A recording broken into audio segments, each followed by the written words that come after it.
ये कौन गवार लोग हैं? ये इन्हें पता नहीं है कि एटलीस्ट संडे को सुबह सुबह किसी को डिस्टर्ब करने नहीं चले आते। अच्छा तुम डिस्टर्ब मत हो, मैं देखता हूँ कौन है। तुम सो जाओ। वाह, सही कहा आपने। सुबह सुबह इंटरकॉम बज रहे, कॉल्स आ रही हैं, मतलब मुझे तो कुछ सुनाई नहीं देता ना, मैं कैसे डिस्टर्ब हो सकती हूँ, है ना?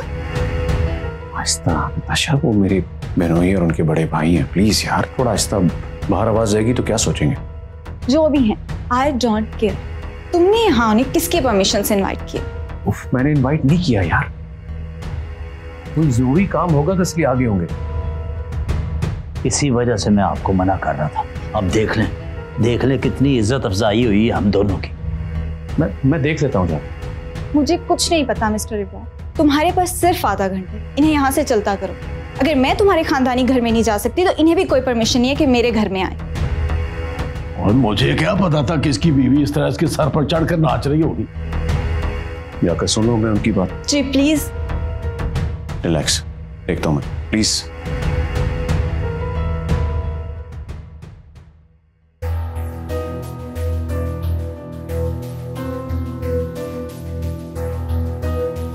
अस्सलाम वालेकुम अहमद भाई। वालेकुम अस्सलाम। माफ करना इब्रार भाई कि हम दोनों की वजह से इतनी ज्यादा तुम्हें, मेरा मतलब है कि जहमत उठानी पड़ी। नहीं भाई साहब, ऐसी कोई बात नहीं है। दरअसल आप अचानक यूं सुबह सुबह आ गए तो हम लोग परेशान से हो गए। सब खैरियत तो है ना? हमें तो पता ही नहीं था कि तुम्हारे रात इस कदर खराब है।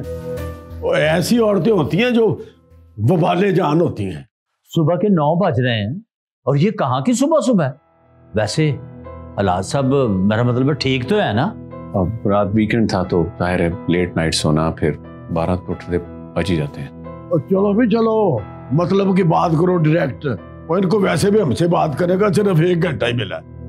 वो इब्रार भाई, टेलीफोन करें तो आप उठाते नहीं हो, वैसे आप मिलते नहीं हो और हमसे इतने दूर हो गए हो, तो इसलिए हमने सोचा कि चलो सुबह सुबह जाके बात कर लेते हैं।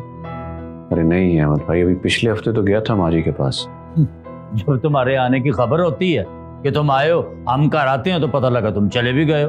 दूसरे लफ्जों में, न आने का पता न जाने की खबर। ये तो है ना अहमद भाई।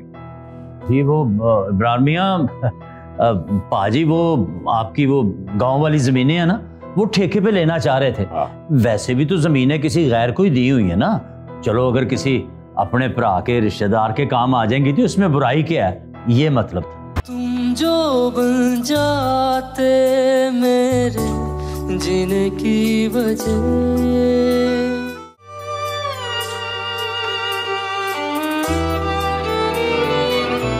तुम जो बन जाते मेरे जीने की वजह।